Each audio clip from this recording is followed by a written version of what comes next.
Čau visiem! Tā Andris Kojamets, raidījums Dzīvesudrabs. Šoreiz mēs esam atbraukuši uz Jelgavu pie hip-hop izpildītāja Fakta. Viņa ieraksta studijā. Sveiks! Čau! Čau visiem! Nu stāsti, kas tev jauns? Man viss kārtībā. Kas tev jauns? Albums top kaut kāds? Top albums. Kad plāno viņu tā kā izdot vai pagaidām tas tā idejas līmenī? Es ļoti ceru uz jūliju. Nē, varbūt pat augusta beigas. Jā. Tā kā mixtapes būs vai vairāk tā kā savs solo? Tas būs mini solo albums. EP, jā? EP. Koncertūrs kaut kāds ir plānots? Jā, koncertūrs sāks no 31. maija. Sākums ir Jelgavā. Tālāk es neko neteikšu pašlaik, tāpēc, ka mums vēl pašlaik darbi notiek. Bet jā, koncertūra būs pa Latviju. Tev ir ierakstu studija, kurā mēs šobrīd atrodamies. Kā tu pie tādas nonāci? Kāds ir respektīvi tas ceļš? Šausmīgi sen jau gribēju ierakstu studiju. Nekad nav bijušas tās finanses, lai to vispār realizētu. Pēc 2 koncertūrēm, pa 2 gadiem, bišķī iekrājās naudiņa. Vecāki palīdzēja, māte. Un jā, gribam uztaisīt savu oficiālo rekordlaibu priekš sevējiem un strādāt. Pat labāk, cik es saprotu, tavā ierakstu studijā darbojās tāds izpildītājs kā Gačo un Miks Dukurs. Vai ir vēl kāds, izņemot viņus? Jā, visaktīvākais noteikti tagad ir Miks Dukurs. Mēs rakstam viņam albumu, akustisko, tas dzīvās bungas un basi un ģitāras. Pastāst, kā tev sākās tā sadarbība ar Gačo? Cik zinu, kaut kad baigi sen tu ar viņu kopā koncertēji un tādas lietas. Kā tas viss aizsākās? Gačo es satiku savā pazīstamā dzimšanas dienā, ballītē.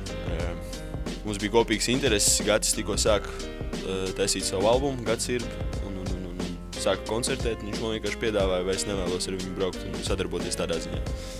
Uztaisījām vienu dziesmu kopā, ko arī koncertējām. Beigās solo. Cik es saprotu, tu šobrīd arī strādā pie viņa albuma otrā, jā? Es godīgi nezinu, pie kā es strādāju.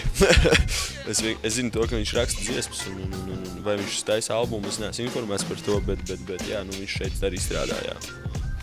Tu tā kā arī radi savu mūziku, jā? Producēju, jā, šeit. Esmu pamanījis, ka tu viņu arī pārdod ārzemju izpildītājiem. Ārzemju izpildītājiem arī latviešiem. Tas ir vienkārši SoundCloud saits, kur vienkārši tiek izlikti visi instrumentāri. Un jā, vēlās var apskatīties. Un kā tev tur panākumi ir kaut kādi? Piemēram, kaut kāds lielais mākslinieks ārzemē būtu tas ir nopircis no tevis kaut ko. Es domāju, ka tur konkurence ir tik liela, ka es domāju, ka es vēl neesmu arī tik wow, lai uz manīm kāds paskatītos. Nē, man vispār prieks, ka varu vismaz kādu kapeiku nopelnīt ar to, ko tu mīli un ko tu dari. Tev viss sākās tieši ar mūzikas radīšanu vai ar repošanu? Man viss sākās ar mūzikas radīšanu. Repošanu man, nezinu, joks. Tie, kas ir klausījušies manas pirmās dziesmas, noteikti arī saprot. Kāpēc? Nezinu, es vairāk gribēju pievērsties tādu maksimāli, cik vien varēju mūzikas producēšanai, tāpēc, ka man bija ļoti liela panākuma tieši uz to brīdi. Es Gatim producēju, Gačo producēju, biju uzproducējis ļoti labu dziesmu, un es redzēju to, ka man tas iet labāk nekā tas, ko es daru for fun. Es to būtu darījis joprojām for fun, bet ne profesionāli, kā es to nodarbojos tagad. Parunāsim vēlreiz par tavu ierakstu studiju. Tavā ierakstu studijā ir arī kādi jaunie censoņi, kas ierakstās pie tevis? Pašlaik ir tikai tie, kas pazīst mani un ar ko es esmu sadarbojies jau iepriekš, jo studija vēl nav īstenībā, godīgi sakot, oficiāli neatklāta, ne nopromotēta, nekas. Pašlaik, lai tas arī, es domāju, tā paliek.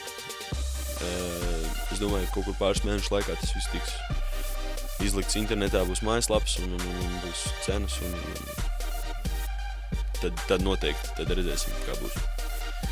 Pats tu pārstāv tādu kā mainstream mūziku. Kādu tu redzi šo mainstream Latvijā, tieši Latvijas scenā? Grūti pateikt. No vienas puses es zinu to, ka es pārstāvu tādu vairāk kā mainstream, teiksim, to žanru, kas ir Latvijā. Bet es uz to skatos, teiksim, es daru to, kas man patīk. Es izpildu uz tādas mūzikas savu liriku.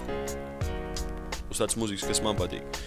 Tas ir arī atkarīgs no mana garstāvokļa. Teiksim, mana pēdējā dziesma, diez vai tas bija mainstreams, es nezinu.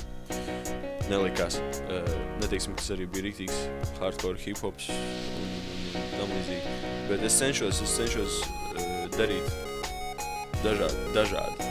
Jo man patīk mūzika, man nepatīk hip-hops, man nepatīk souls, man nepatīk funks, man nepatīk rocks, man patīk mūzika kā tāda, un man patīk eksperimentēt. Kā tu vērtē to situāciju, ka mums Latvijā populārāks ir tieši tas country stils, jeb ziņģu stils, jā? Jā. Kā tu viņus vērtē? Tas ir mūsu Latvijas mainstreams. Nu tā ir. Tā ir, mums Latvijā mainstreams. Mainstreams ir tas, kas ir aktuāls. Un varbūt ne priekš jaunās paudzes viņš ir aktuāls, bet priekš vecākas paudzes tas skatās mainstreams. Tev nākotnes plāni, tad augustā, cik saprotu, tev iznāk kā EP. Ceru, jā. Ok, un pēc tam varbūt tās ar Grafoman kaut kas tev tur arī to, vai ne? Nē, es eju tikai uz solo. Tikai. Es domāju, dziesmas gan jau, ka varbūt būs, nezinu. Jā, atkarīgs no tā, kāds būs radošais. Es pirmajā studijā, ko jebkad mūžā ierakstījos, bija Sound Division. Tā studija. Tā skaitās, ja nemaldos, labākā studija Baltijā. Varbūt ne vairāk, bet kādreiz skaitījās, un tur bija 20 lati pa stundu. Iedomājies, es pirmo dziesmu braucu rakstīju. Kā domā, cik ilgi viņu rakstīju? Kad stundas 6. Aizbraucu, ierakstīja albumu, pa vienu albumu cenu, tu vari uztaisīt studiju, kas ir izdevīgāk. Kad tu strādā pie dziesmām, kas ir tavs pamata, tas iedvesmas avots? Klusums. Kāpēc? Es nezinu, nedrīkst vispār būt nekādam vispār skaļumam. Es pat mūziku neklausos, kad es rakstu, teiksim, līdzi. Bet, piemēram, dzēja filmas vai kaut kas tāds tev nemaz neietekmē, rakstot dziesmas? Es ļoti maz pievēršu uzmanību vispār principā ārpasaulē. Vienīgais, par ko es interesējos, man liekas, ir jaunumi. Gan pasaulē, gan mūzikā. Es ļoti maz skatos filmas, ļoti maz lasu grāmatas, vēl mazāk. Es vienkārši katra dziesma, ko es taisu, tas ir vairāk tas brīdis, kā es jūtos. Teiksim, man ir garstāvoklis foršs, šodien es uztaisīšu kaut ko foršu, man šodien kaut kas gruzīgi, es uztaisīšu kaut ko gruzīgi. Tas ir vienkārši es. Es nesmeļos iedvesmu ne no kā, principā. Nu ko, tas arī īsumā arī viss. Ar jums bija Andris Kojamets un Fakts. Savukārt kameras otrā pusē Oskars Īzags. Atā un līdz nākamajai reizei.